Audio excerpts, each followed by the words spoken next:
I'll give you a very simple example. A constant pointer. Let's say we have an int k. Right? That's a definition, right? Int k. Ampersand k. That's a constant pointer. What does that mean? That is the address of k. K is an int, so that's an int pointer. It's a constant pointer. Okay, what's a variable pointer? Int star p. P is a variable pointer. It can take the value of different ampersand k's, different ampersand int values, right? So pointers can be variables, can be constants, okay? Now, one of the things that we want to make sure that everybody's clear on is that arrays, which are collections of homogeneous elements, homogeneous means what? Same type. Same type. So, let's see if I can make this bigger. Oh, nice. Int b10, that defines an array of 10 int values.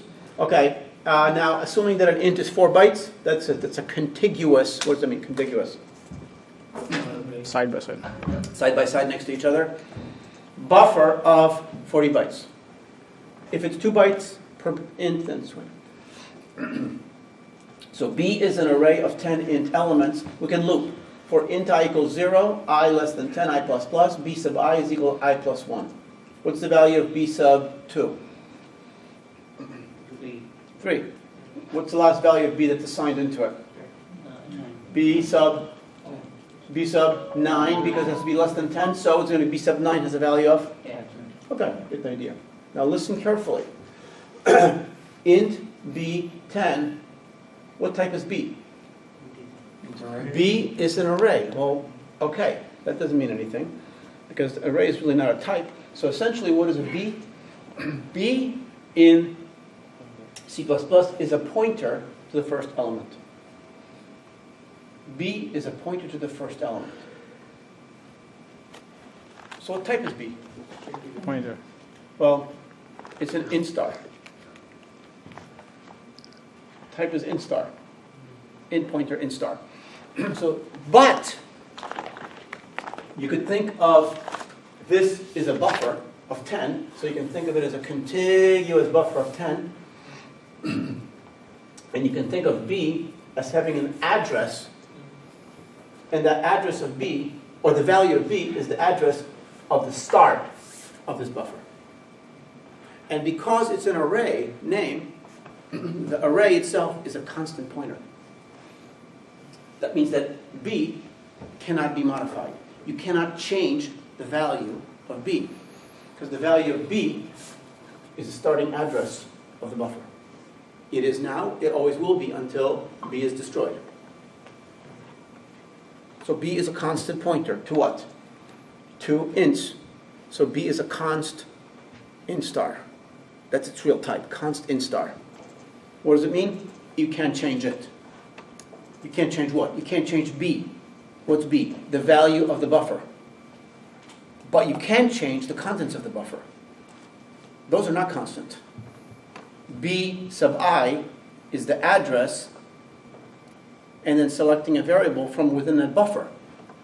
Well, hold on a second. If B is a pointer, and B sub I is an element, if B is a pointer, and B sub I selects a particular place in a buffer, then it seems like we are doing what with the bracket?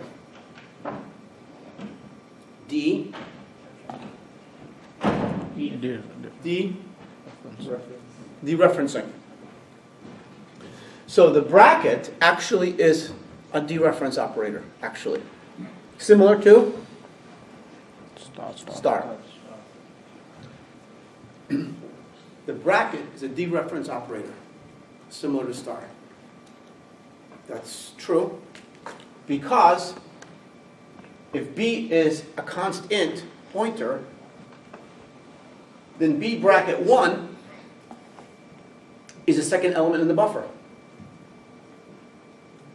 It's offset 1 from the beginning of the buffer. So that's like B plus 1, dereferenced. Now, if int B10, B is an int pointer, and I said constant pointer, is it the same as int star p? Meaning, is the type of b and p the same? Because b is an int pointer. What is p? It's also an int pointer. So are they the same? They are not exactly the same because p is an int pointer or int star, but b is a const int star. So they're not exactly the same, but they're tight. You cannot assign the value of p into b. Why not? B is a constant. B not constant. But you can assign the value of b into p. If you assign the value of b into, if you say p is equal to b, you're assigning the value of b, which is the address of the buffer, into p. Effectively, p is pointing at the buffer just like b is pointing at the same buffer. Once they're pointing at the same buffer, they behave very similarly. Very similarly. So, yes and no. They're almost the same, but they're a little bit different. One is a const, one is not a const. One is definitely connected to a buffer all the time, and the other one is not connected to a buffer necessarily ever, or could be connected to different buffers at different times and nothing other times. Okay, so notice that this is a legal assignment. This is what I told you about before. This is assigning the value of b, the r value of b, into the l value of p. So we're assigning the r value of b, which is the address of the first element in the buffer, and we're saying p, its value is the first address in the buffer. This is not legal. Why not? Because B doesn't have a value. Because b is a const. That's the only reason why it's illegal. B is forever connected to this beginning of the buffer. But p could care less. I get a null. I get a nothing. I'm undefined. I'm garbage. Okay, what is the star value of p and b? What's the star value of p? 1. Remember star value? The most number of stars you can put in front of an expression. So the star value of p is 1. What's the star value of b? 0. 1. Why? Because it's also an int pointer. It's a const, but it's an int pointer. I can't assign into it, but I can pull stuff out of it. I can dereference it. If it's a pointer, I can dereference it to go to its buffer. Okay. All right, let's see. All right, let's take a look at this idea here. So now we have int b 10. So we have 10 int buffer, int star p equals b. Everybody understand that port, right? That's what we did before. Now we're going to loop here or here. Notice that what I'm doing here, I'm saying cout star p. Since p is equal to b, what I'm doing is I start at 0, less than 10, I++, that's simply a counter to kill me out of the loop. P++, what I'm going to do is I'm going to cout star p. Well, when I is equal to 0, p is equal to b, and I do a star p, which is equivalent to star b. What is that equivalent to? That's equivalent to dereferencing the address at p. But the address at p is the address at b. That's the address of the first element in the buffer. Therefore, this is the first element in the buffer. So this outputs the first element in the buffer. Okay? Now, after I come out of the loop, I go to this incrementation section of the for loop, and I do I++, that bumps I, and I do P++. P++. What the heck does that mean? That means P is a pointer. I'm adding what to it? I'm adding 1 to it, but that's a little flaky and weird. What do you mean you're adding 1 to the pointer? How do I know? Shouldn't I be adding 2? Because it's an int, or 4? And how many bytes is an int actually taking? Well, the answer is, we don't know. And the answer is, tomorrow, or 10 years from now, when C++ is still around, we may have ints taking 8 bytes. And our code still have to work. So, I don't want to know how many bytes an int takes, and unfortunately in C++ there is no standard, even though most compilers. But as Aladdin will testify, in Europe and in the Middle East, for example, they use a lot of Borland C++. And last time I heard, Borland C++ and Microsoft were 2 different companies. And they don't ask each other whether may I change this to this. They just do whatever they think is going to be best. Or other systems like Unix or Linux or GNU C++. GNU C++. They don't talk to each other. They do whatever they feel is going to be right. If somebody wants to go to an 8-byte integer, they're just going to do it. And you're going to expect the code to work. So what happens here is, if you think about it, the value of P is the address of the first element in the buffer. And if that is 2 bytes, and I do plus plus, does it mean that I only go 1 byte, that I go halfway in the byte? Because that's really bad. And if it's 4 and I'm going 1, that's even worse. Still bad. The answer is, actually, it doesn't matter whether it's 2 bytes or whether it's 4 bytes. P++ will go to the end of that byte and at the very beginning of the end of that int and at the beginning of the next int. The reason for that is because when you do, notice that P++ is a side effect operator. We're modifying P, right? P is changing. P++ is changing P. What type is P? Int pointer, int star, right? Both correct answers. So, what type is P? And int star. How big is an int? C++ knows. What do you mean C++ knows? C++ knows how big an int pointer is. So therefore, when you do a plus plus operator on an int pointer, it knows that if an int is 2 bytes, plus plus by 1 means go to the next int, which means really add 2 to the value of the R value. But if it's 4, it's actually going to add 4. So P++ goes to the next location of the same type that P is declared to point to.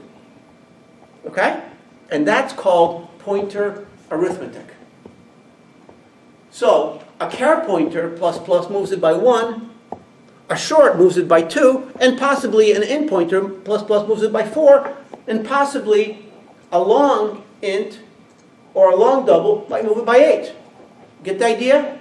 If you have a class that's defined to have 25 bytes, then possibly plus plus might move it by 25. We don't, so you have to define what this means, but for the primitive types, it is defined. Yes? So could you also do P equal P plus 1? Would that work? So Yes. But that's a great question, but I would have to show it on the board, but I'll show it to you with my hands because I don't have a lot of board space. So if you have P is equal to P plus 1, what you have here is you have P plus 1. So of course, we know how to draw that parse diagram. Right? So imagine, so we got P plus 1, why? Because plus is higher priority than assignment, returns a value, assigns into this, returns a value. So, P plus 1. So now we have a plus operator, but the operator is not only looking at the precedence, the parse tree doesn't change. What changes is what the plus means. And the plus is being applied not just to values, but also to? Also to? No? We don't just consider the values that are coming out into the operator, we also consider their types. So what happens is P and 1 is what type? Int. P is what type? Int star. Well, guess what happens? So sometimes this kind of mix match of types produces an error, but in the case of any pointer, pretty much any pointer plus an integer produces a type which is a pointer type. So the value, so if the address is 2000 and it's plus 1 here, the value will come out as 2002 because the plus will be considering the fact that this pointer points to 2-byte locations. If it points to 4-byte locations, so it's going to correctly compute. And that's, again, pointer arithmetic. Okay? So yes, so you could do that. And so therefore, you can see that this is going to iterate. So tell me where P is pointing at after the loop, after I less than 10 is false, because I plus plus makes it go to 10. Where is the value of P pointing? You can describe it. after the block of B, After? B, the block, the whole. Yep, so it's going to be at the very end of the last int location in the buffer, at the end of it. It's at the beginning of the 11th element, which, by the way, is also the end of the 10th element. It's the same look, it's right? What would happen if I said less than or equal to 10? Garbage, the next one. Huh? It'll be exactly at the 10th position. I'm not sure. No. Exactly what? Exactly at the 10th position. It'll be less And than. like, Go to the next one. might be like some garbage value. Or go to the 11th. Okay. Be There was one. at the same place. But Well, hold on a second. So what I'm saying is I'm going to say not less than 10, but less than or equal to 10. So am I not going to make 11 iterations? How many elements are allocated in the buffer?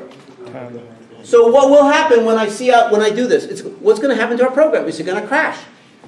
It's C++. No, it's not necessarily going to crash. It's going to say, go for it. Yeah. I love to go outside the bounds of the array. I don't check any bounds. I'll go anywhere. I'm C++.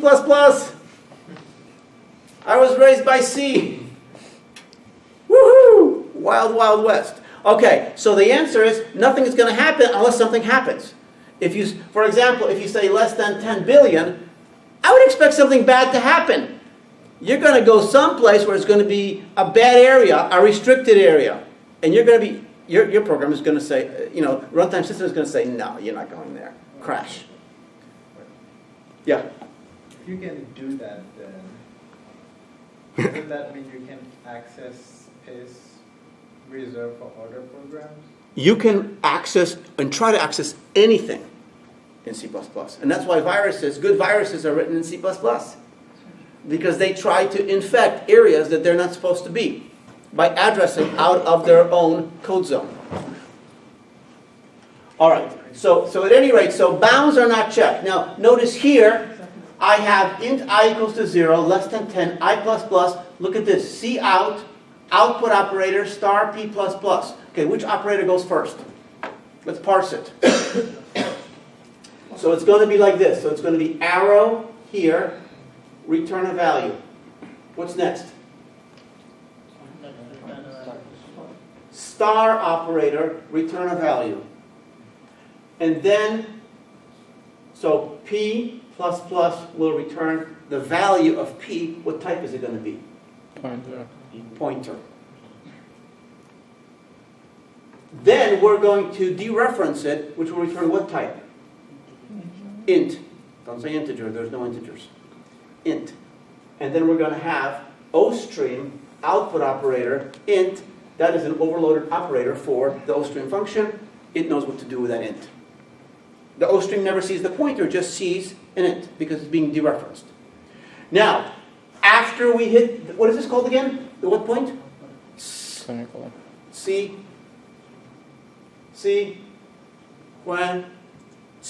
Sequence point. Remember the sequence points? Semicolon, parentheses, and Comma. remember, nobody knows about sequence points except us and all the students I taught before. But that's a very small percentage of C++ programmers. Nobody else knows about sequence points. Ask a programmer. What do you know about sequence points in C++? Okay. They're important. And if you watch the lecture we talked about sequence points, you'll remember it, or you can just ask me. So what happens here is we get the value of P, we dereference the value of P as an int, and then we see out the int. Of course, then we return the value. What's the return value here? Type? What's the return value out of this final? The C output? No. OStream reference. Remember? That's an OStream reference. Okay, what do we do with it? Well, we throw it away by the sequence point. We throw it away. Gone. We throw it in what we call a bit bucket. It's a little garbage pail. Very tiny garbage pail for very tiny bits. And then what happens is, before we execute the sequence point, we must bump P. That's the rule. You must act on the post increment before you hit the sequence point. So before we can throw away that expression, we have, and what does that mean anyway? It means that the compiler has to execute the instructions for increasing P before we ever go back to the top of the loop. That's a guarantee. That's what it means. So we know that by the time we come here, the value of P right now is P plus 1. P has been moved to the second element. David? So it would be the same thing if you put plus plus P like instead of P plus plus? You could put plus plus P, but if you put plus plus P, you're going to unfortunately take the second element first and the element you don't own last. Because plus plus p will return p plus 1 on the first iteration. And then dereference the second element. That's why this is more correct. Now, some people think this is crazy code. You know, they would say, okay, well, you got to parenthesize this, you got to parenthesize. Yeah, you could. I'm just saying you don't have to because this is the order of precedence of the operators. If you're breaking precedence, tell this guy that he should be sitting someplace else. Tell him where he should be sitting. Come to the first rows. You gotta sit closer. How come I'm the only one here in the fourth row? That's the D row. I mean, come on. Who wants that? Okay, he's moving up a letter grade. Next time, right? Everybody will be here. No room for the camera guy. Okay, so that's all I have to say about that. Let's move forward. Okay, now, I'll tell you right now, sometimes pointer expressions can be relatively complicated. I'll be honest with you. On face value, they're complicated. If you can parse them, they'll become much more simple. But, no matter how complicated they are, you can always break down this relationship. These two things are always, always, always equivalent, no matter the level that this is a pointer. No matter whether its star value of b is 5 or 4 or 3 or 2 or 1, b sub I is always equal to star b plus I. B sub I is the same as star b plus I. B plus I is pointer arithmetic.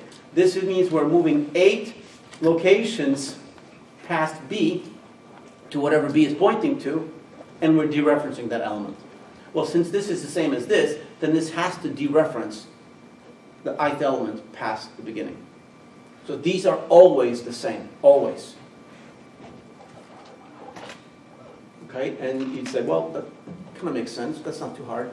And it's not. But you have to remember that it always applies. It doesn't matter how many levels of indirection or pointers we have. So let's take a look at an example here. So here we're initializing an array B with 10 elements. 1, 2, 3, 4, 5, 6, 7, 8, 9, 10 elements. What if I put a 20 here and didn't change anything? What would happen? But I only kept the same here.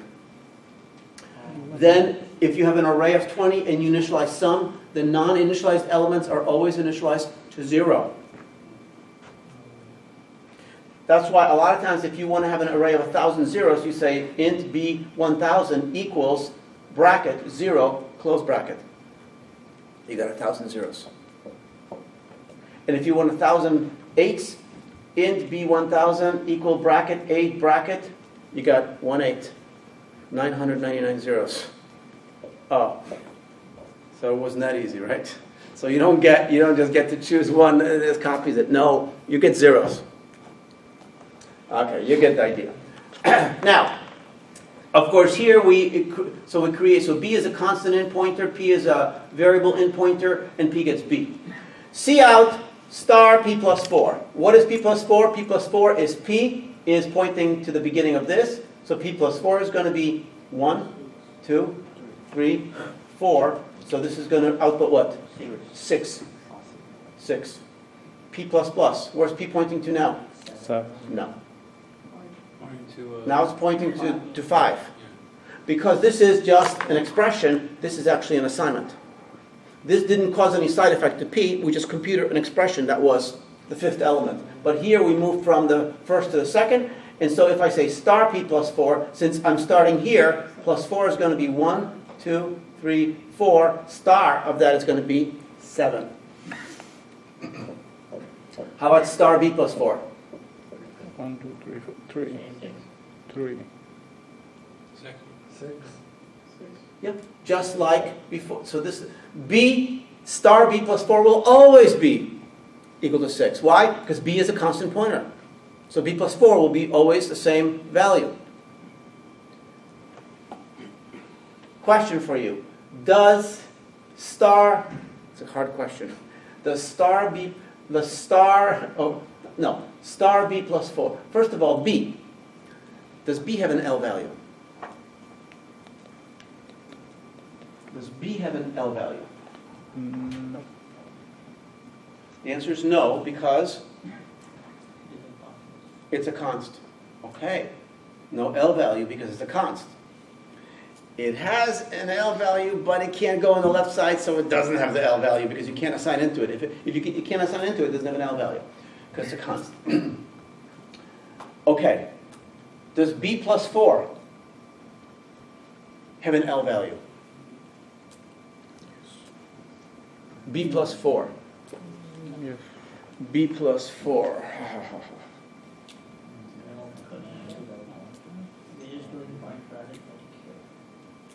The answer is no. Now how about star B plus 4? Does that have a L value?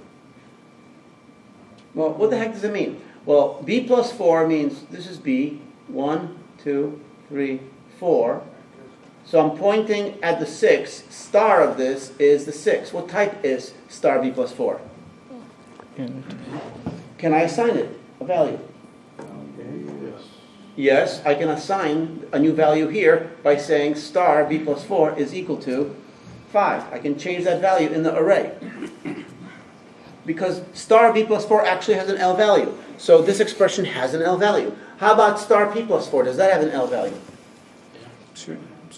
The answer is yes, right now.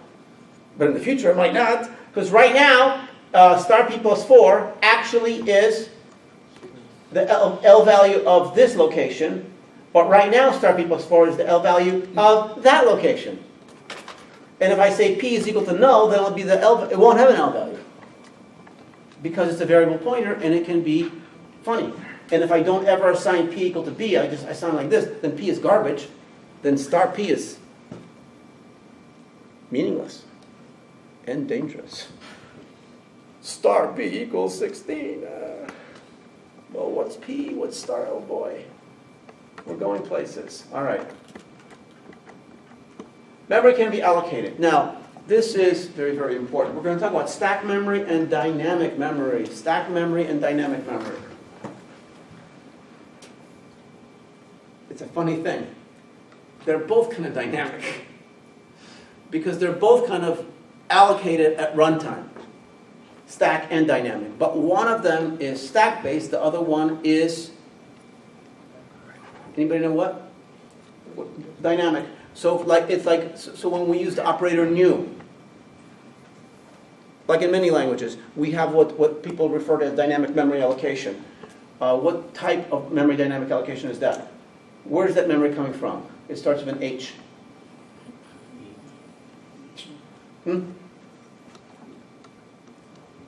Say it? The heap. How many people have heard of heap memory?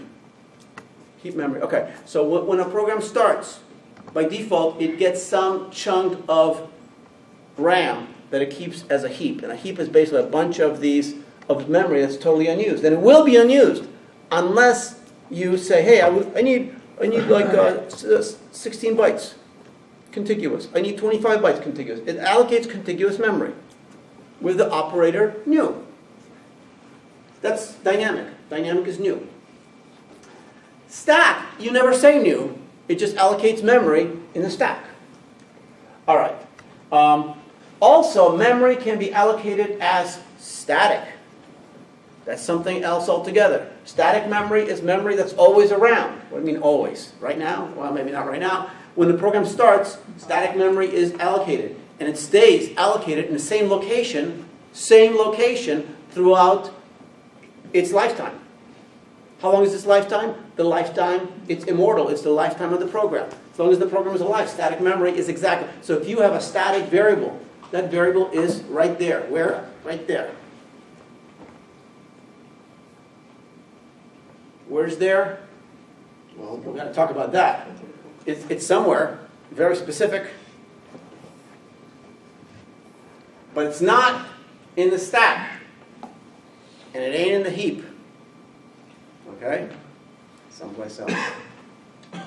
Shoehorned behind the couch someplace. Okay. So stack allocated memory. Let me just give you a very basic idea of stack allocated memory. Okay? This requires the use of my hands, which I'm really good at like this. This is very, very impressive. Okay, so here's what happens. You guys know that when you start a C++ program, there's always one function that executes first. What is it? Main. And main can have local Variables, right? You can have local variables. So when main is running,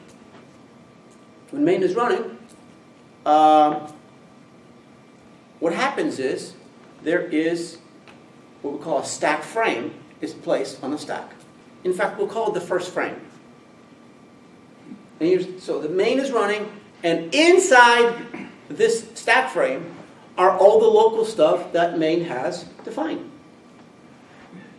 So as the code is running and making references to a variable called x, we go to the current stack frame and find out, hey, is there an x? Where's the memory? Oh, okay, what's the value? R value, okay, gets the value. Now assigning into x, goes into x. Now, when main calls another function, we're going to call it f1. F1 can also have some local stuff, as well as value parameters. And so those parameters and all those locals have to be on their own stack frame. But now f is executing. When f is executing, you do not get access to the x variable from main. That's not available to you. That's a different scope, right? So you're executing f, and f has a variable called y. So every time it says y, it goes, and gets this, assigns it, and reads it, etc. If you try to access x, you're never going to get there because the compiler is going to say, when you reference x, what are you talking about? There's no x in the scope. It won't compile. Normally. And then when f gets tired of executing and decides, hey, before I go back, I'm going to call g, it calls g, and it'll create another stack frame. And let's say g has another local called z. So it can access z. When finally the function g returns, this frame is removed from the stack, and now the active frame becomes the previous frame, which means we're back to function f, and that stack frame is active. Eventually we finish with f, that becomes discarded off the stack, and now the main is active. If the main calls g, we get our g stack frame, which by the way has just been overlaid over the same memory where f used to be. Because this is g now, not f, g. Which means that some of the locals may have values in it that were in that memory space where the stack frame is now simply appearing. They don't wipe out the frame like erase the board like I do nicely. Right? They just put the stack frame there. So if a certain local variable called z happens to fall where, let's say, part of y used to be, then z is garbage unless you say int z equals to 0 every time g is called. That way you always have you clear out that memory, because that's what's called garbage if you don't. Eventually g returns. When it returns to whatever called g, which was main. And when main returns, then top stack frame is over, the C++ runtime system takes over, shuts down, the system returns back to the operating system. So all of those stack frames are carrying in them their local variables. That's why you can have an x in main, an x in f, an x in g, an x in h, and you never confuse the x's. You can have an int x, float x, double x. Because if you're in main, x means double x. When you are in f, it means float x. Here it means int x. Here it means the other int x. Why? It's a different function, different scope, different stack frame. Stack frames carry in them the local environment. How many of you are familiar with doing some recursion? Okay, so if you do recursion, let's say you want to do factorial of 3. If it's not equal to 0, or let's say factorial of 2. If it's not equal to 0, then it's going to be 2 times factorial of 1. Goes calls factorial again with 1. If it's not equal to 0, it's going to be 1 times factorial of 0. If it's not equal to, it's equal to 1. Okay, so let's say main comes in, calls factorial of 2. And the parameter is n, sends an n. n is equal to 2. It says it's equal to 2 times factorial of 1. n is equal to 1. Which n? The n of factorial at level 1. This is factorial level 0. Factorial of 1 not equal to 0. That's equals to 1 times factorial of 0. n is equal to 0. So there are 3 stack frames, factorial, factorial, factorial. N is equal to 2, 1, 0. This one finally returns a value to where? To factorial level 1. This one finally returns a value of 1 to where? Factorial level 0. This finally returns a value of 2 times 1 to where? To main. So recursion basically keeps stacking the frames. So that's why your local variables in a recursive function don't get confused with each other, because at any one point in time you're only at one recursive level. Initially, from main to factorial, you're at recursive level 0, you're just factorial. But once factorial calls factorial again, now you're in recursion level 1, recursion level 2, 3, 4, 5, etc. When you finish, these factorials start returning values to themselves until level 0 returns them to the outside call. And we're out of the recursion. There's a little more to stack frames than that, but that's an important start right here. I think we'll go with that. That sounds very, very reasonable. So you can see that the main frame will always be around until the what of the program? The end of the program, because when main finishes, the main frame comes off and we're done. So therefore, as long as main is still running and calling other frames, like this is what the program looks like, really, all the time, going like this, and eventually, when main finishes, then your program is done. So these variables from main stick around for a long time. But the other variables, they disappear.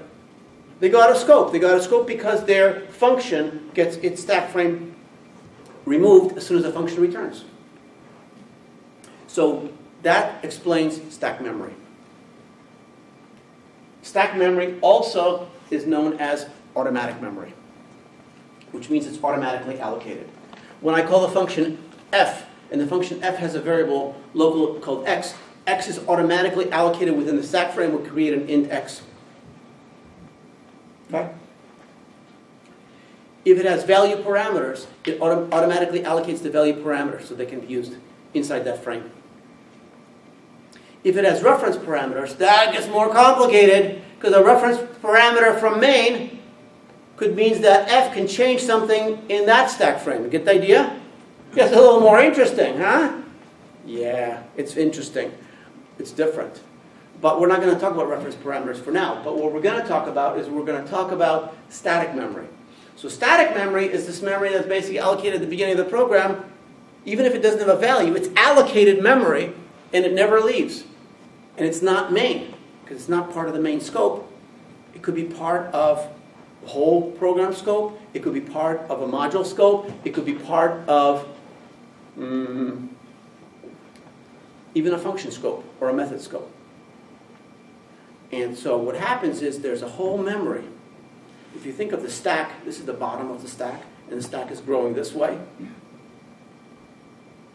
Okay? You can think of the static memory as underneath the main frame.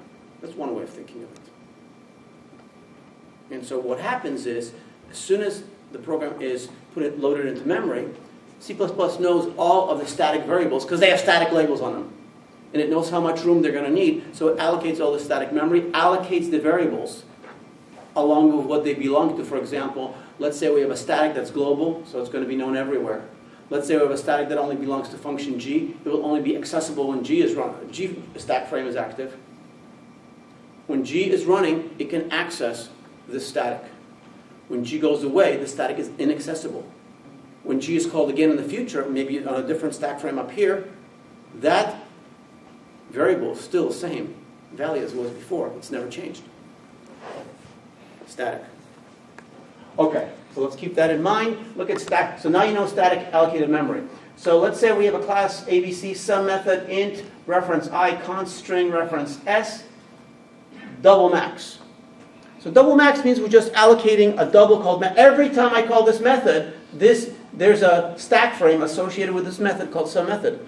And max is allocated 8 bytes, say.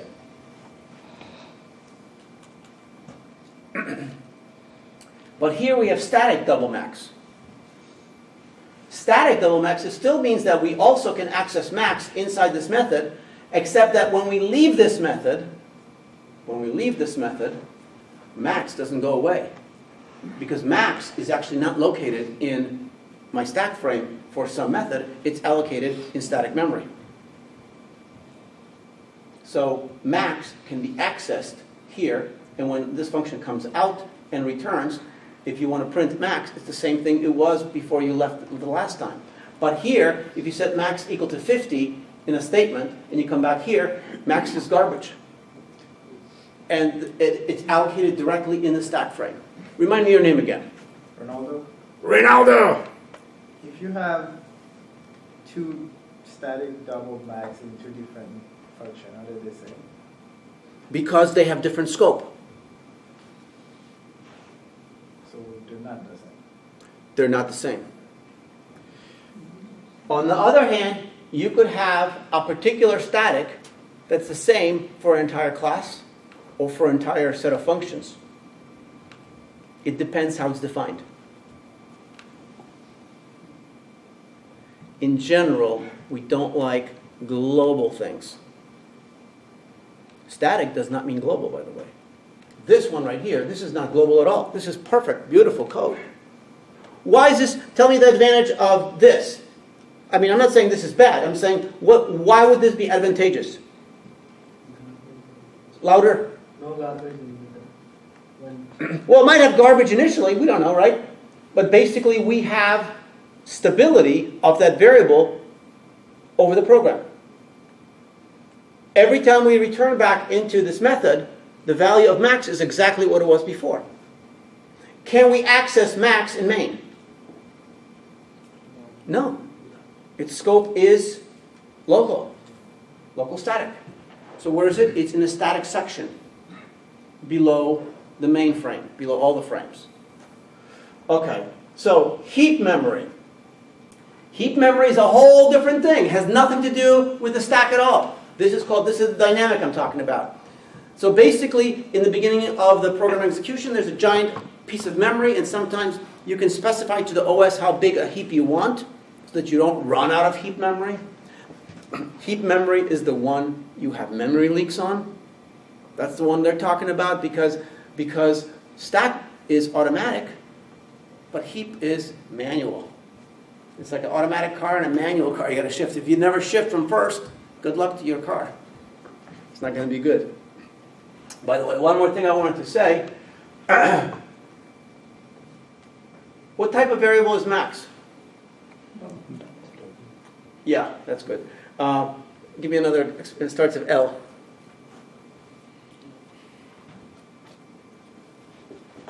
Local. Okay, it's local. Okay, local. Really? Yeah. So it's local. Is it static? No. So what is it? It doesn't say static, so it's not static. What do I say? What kind of variables are those? Automatic. You ever see a keyword called AUTO, auto? How many people have seen auto keyword? How many people programmed C++ before and never used auto? Okay, guess what? Auto is there if it's not there. So if you see double max, it's really auto double max. It's a default. It means an auto double max means it will be stack allocated. Every time you enter into this method, it will allocate on the frame this thing. This means never allocated on the frame. Never. What it will allocate is a reference to the static memory. Is that better? Well, it depends. It depends. If you don't need it to stick around, don't make it static. But if you need it to stick around, for example, let's say you had a function that counts the number of invaders in your game. So the up counter basically just takes the value of number of invaders and plus 1 in the function from the static memory. That's convenient. Yeah. So you don't have to pass in the old number, new number, set it, and return it. You just change the static memory. Yes. So we can also use a static method, like in a static memory. Like static method is a whole different story. Oh. So there are static methods, yes, and static classes. Well, it's a whole other thing, but we're just going one thing at a time. Okay, so now let's take a look at this one. So heap memory is coming from this large memory. Oftentimes, it depends how it's implemented, but you can implement the heap sort of at this end of memory and the stack at this end of memory. So basically the stack is going this way and the heap is over here. And hopefully the twain shall never meet. That's the whole good idea, right? So we'd like to. Generally, you don't have to worry about that at all. So what happens here is that when you come into this method, dp is a local pointer, right? So this is an automatic pointer. This dp is created upon method entry, and it's removed at method exit. Now, dp equals new double. What's double? It's a primitive. So new double is a call to the heap memory allocator to return a contiguous memory piece big enough for a double, let's say 8 bytes. And so new always returns a pointer. A pointer to what? Because pointers have to have types. So new double, so it returns a pointer to double. What is that? That's a double star. So, well, dp is a double star. So therefore this returns an address of this, but this is not. So this automatic dp, its address is in the heap. It's in the heap. So dp equals new double. Now, dp sub 0. Now, I didn't know dp was an array. Well, it's not an array, but dp sub 0 is nothing more than dp plus 0 star dereference. So this is just star dp. I'm just playing games here, right? So I'm saying dp sub 0 is equal to 5.3. Will that work? Sure. Because dp sub 0 is simply a dereferenced pointer. So it's dereferencing heap memory address of 8 bytes and putting a 5.3 value into it.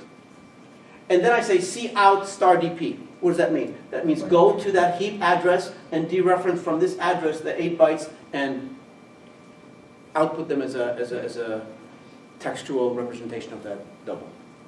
Okay? Okay. So stack memory, I mentioned to you, is automatic. Heap memory is allocated, and also it's deallocated manually. So here we have similar code as before. So dp is automatic pointer. Now it's set to a double memory in the heap. Remember, what does new return always? A pointer. What type? Whatever type we're creating. If you say new rational, it returns a rational pointer. If you say new int, it's an int pointer. New double, it's a double pointer. Okay? New iStream pointer.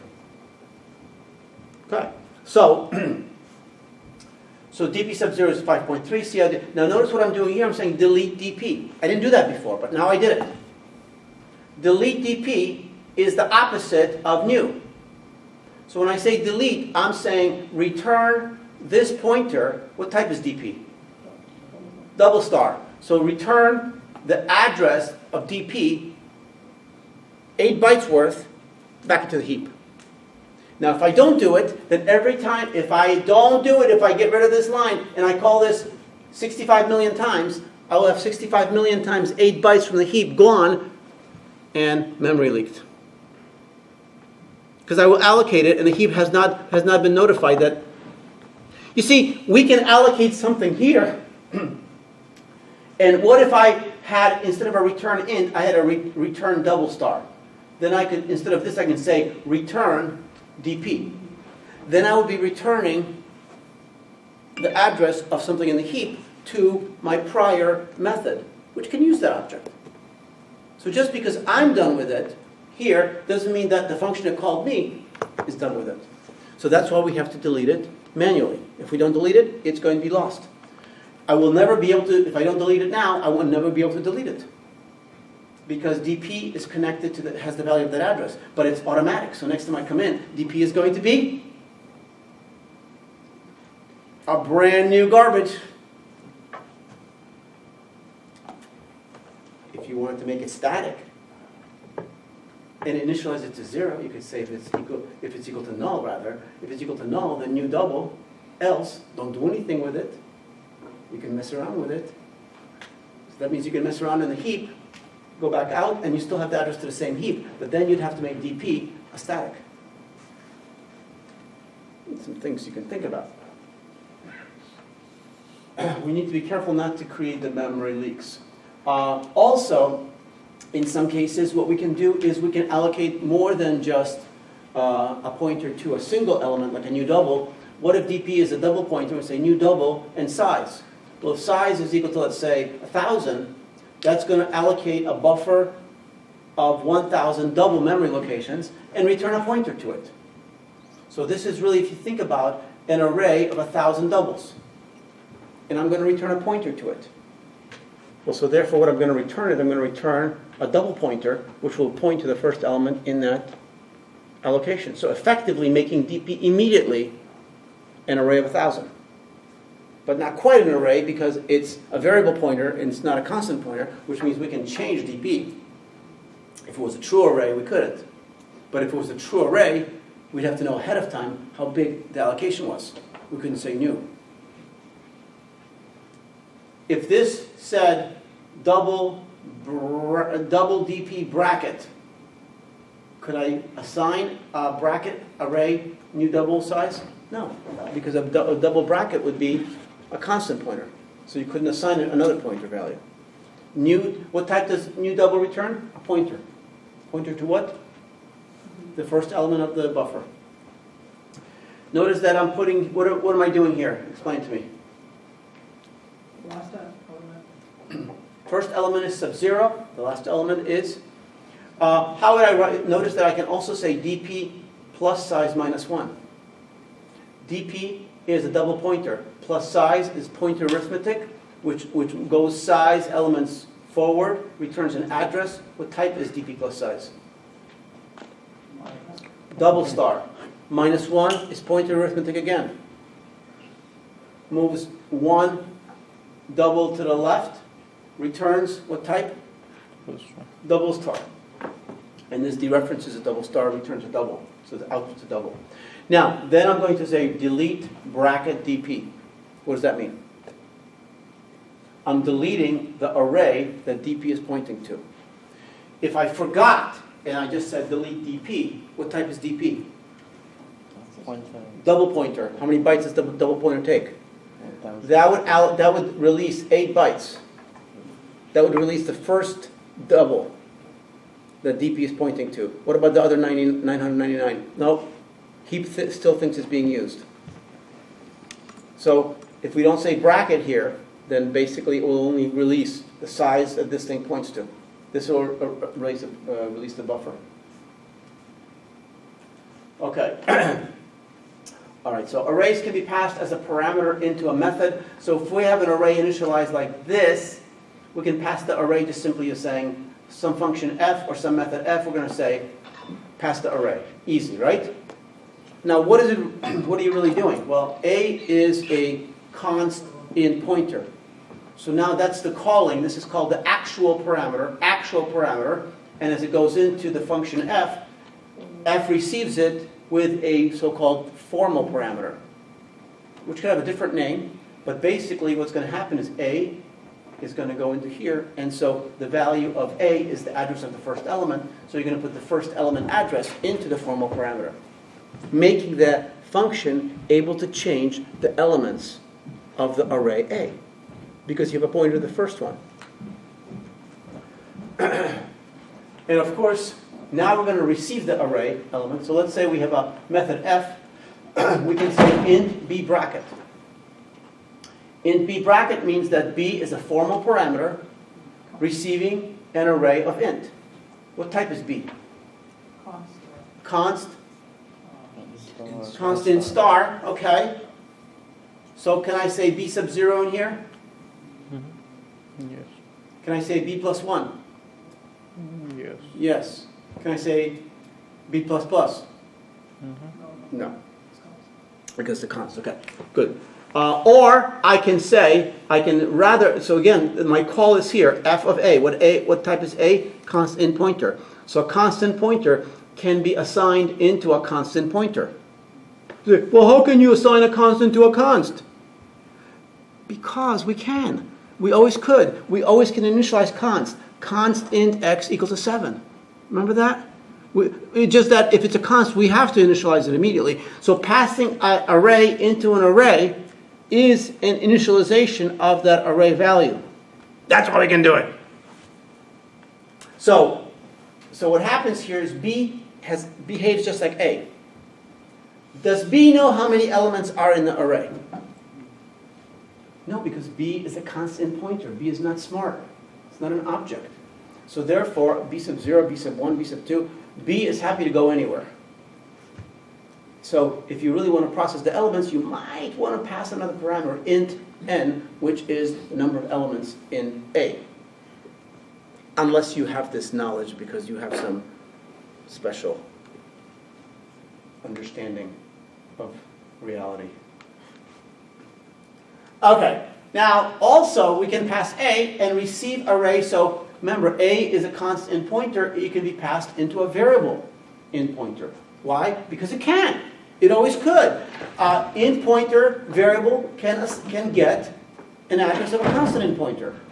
There's no problem. Their types are the same, and the L value exists here. The difference is that P can be changed here. We can say P++, and everything else that you can do with B. You can do B++, but you can do P++.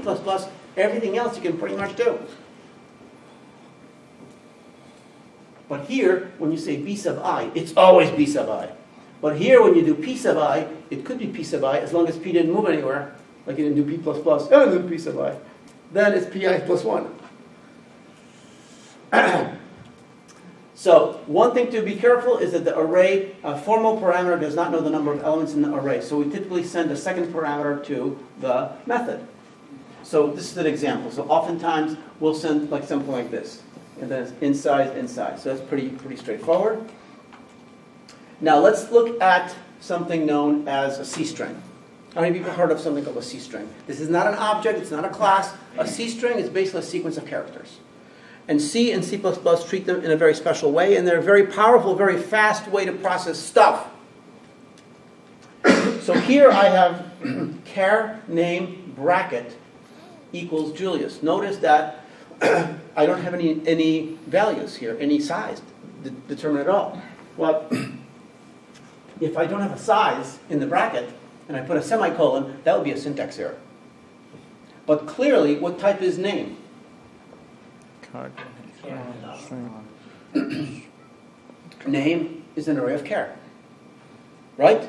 Name is an array of char. What does that mean? What's an array of char? It's a const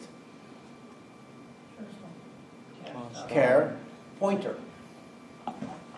Const char star, const char pointer. Isn't C++ fun? All right, so it is a const char star. Yes? What is this? This is called a string literal. Very, very beautiful one. It's a string literal. Now, string literals are treated special by C++. Really special. What happens is, when the loader sees that it has to load in a string literal, guess what it does? Not literally, I was just saying. I was just trying to make you think, like, guess what it does? Guess what it does? What it does, it actually puts some characters into static memory. Really. It puts into static memory. It puts the J, the U, the LIUS, but it doesn't just stop there. It decides to follow the S. Because it's a string literal, it's going to treat it special. It's going to put a special character after JULIUS. It's going to put, after the character S, it puts the null character. Null character. Null character. What's the null character? Look at the ASCII table. Look at the Unicode table. It's the first character. 0, 0, 0, 0, 0, 0, 0, 0. In the case of ASCII, 8 more zeros in the case of Unicode. That's the null character. What is it? It's a 0. Well, why don't you just say 0? Because it's not a 0. It's a null character. Why? Because I'm going to be treating characters, so I'm going to be looking for the null character. The value is 0. The type is null character. What's special about it? When you print a null character, nothing happens. You can print a null, nothing happens. So, even though my name in the string literal is 6 letters, Static memory will have 7 characters, Julius, null character, and it will replace this string with a constant, which is actually the address of the J. What type is that? Thank you. It's a char star, char pointer. Okay? So all string literals are removed at the beginning of the program execution, replaced by the constant pointer to static memory of that. And that's what it looks like. Where is this again? Static memory. Static memory. So this becomes a constant value. So why is this important? Well, because if I say, for example, char name bracket equals Julius, and then I have hello, output name, I have, so of course I'm not going to parse it for you because you're tired of all that stuff. You know how to do it yourself now. So this is going to output the characters H. You understand this is another string literal, which means that there's no hello here at runtime. It's only an address of the H, followed by the address of the H, which is followed by the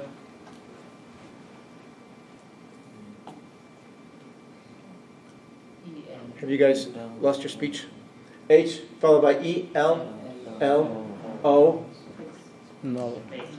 and then null. Oh yeah, string literal, very clever. Why the heck is a string literal necessary? Because in memory, when you have H-E-L-L-O space, by the way, space is not 0, space is 32. I didn't make this stuff up, right? ASCII 32. So H-E-L-L-O, which is now, H is really not an H. H is just the number 2, right? A is not really an A. It's really a 65, or a 97 if you like lowercase. B is not a B, it's a 66, or a 98. Right? 0 is a 48. 1 is a 49. It's weird, but that's what it is. They're just characters. So basically, what happens here? What happens at runtime is that cout gets this constant char pointer.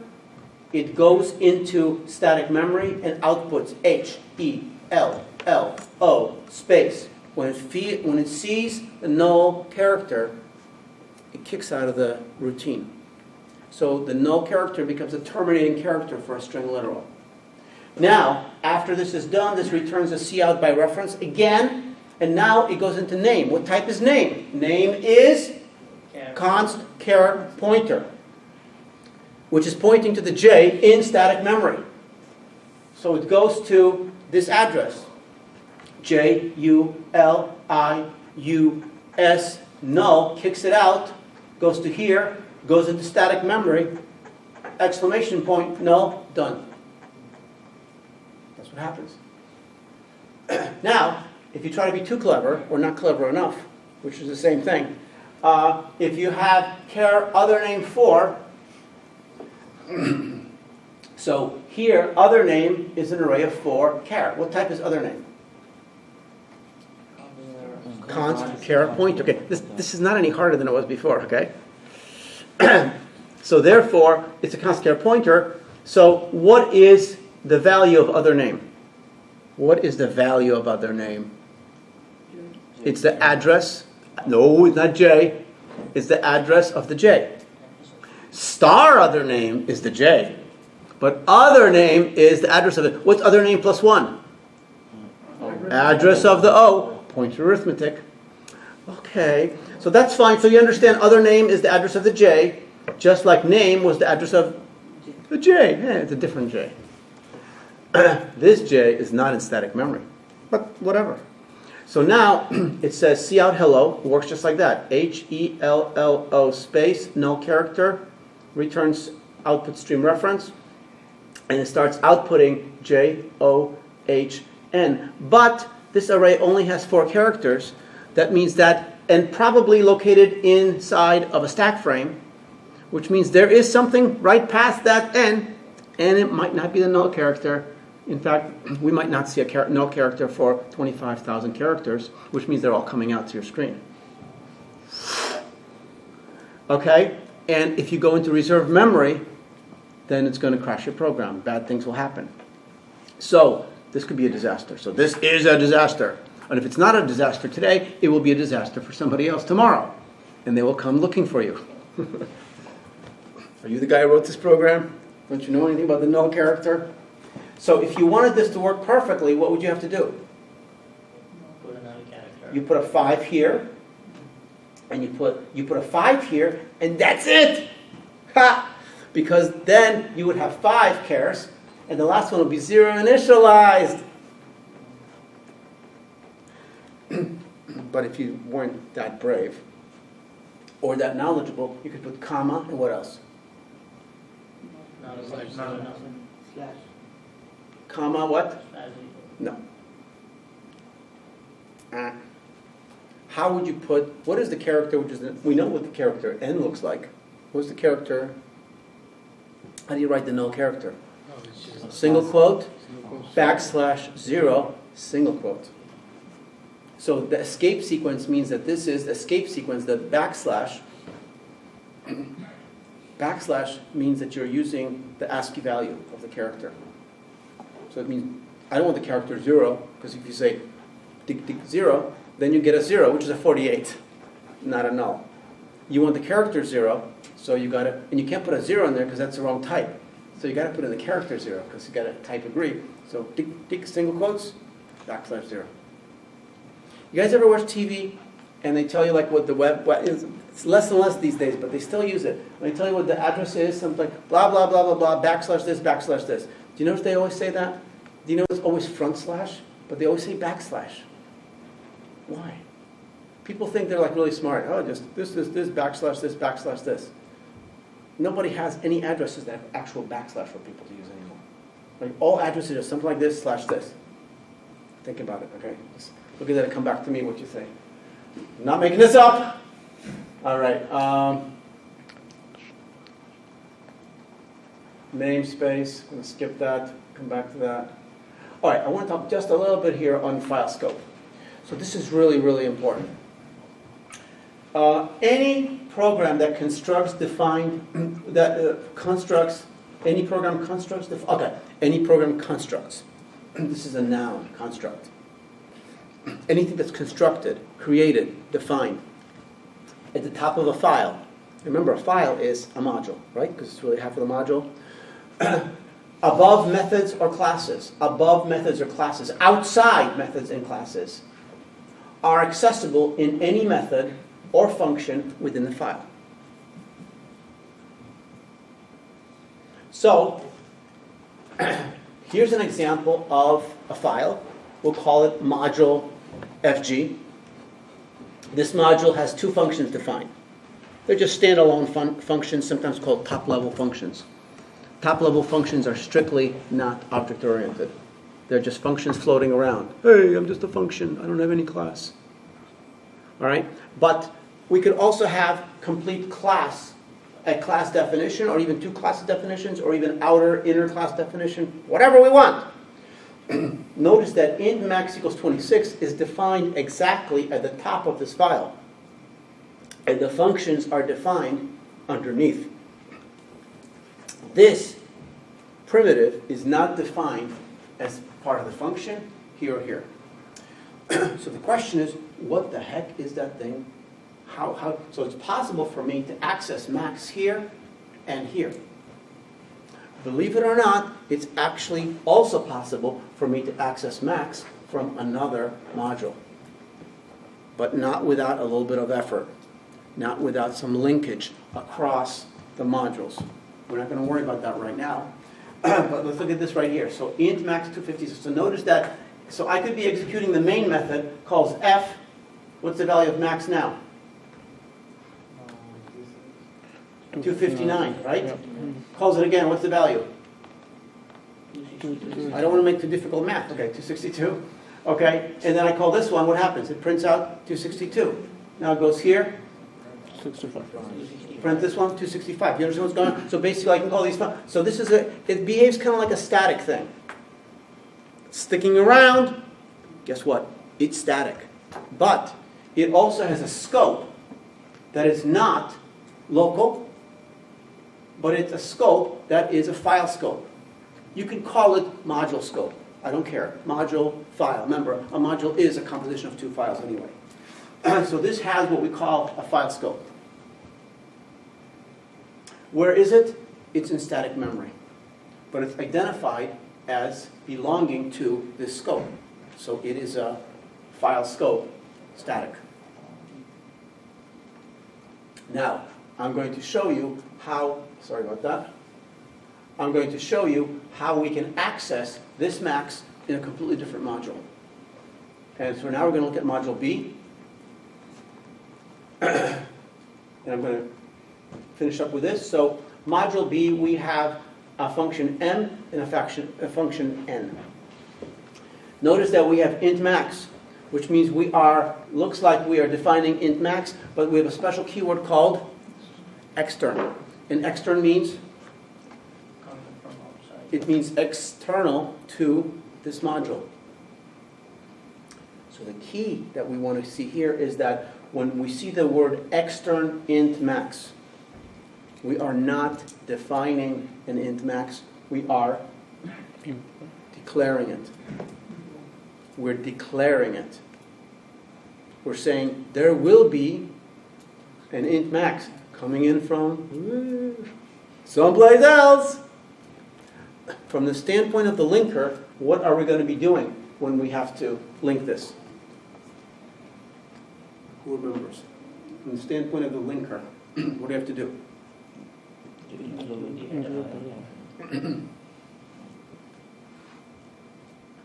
I'll remind you.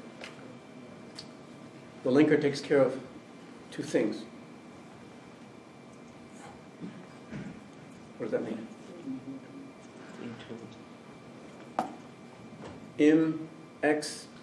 Import. Okay, so tell me, what is module B doing with int max? Importing. Importing. It's importing it. So on its import list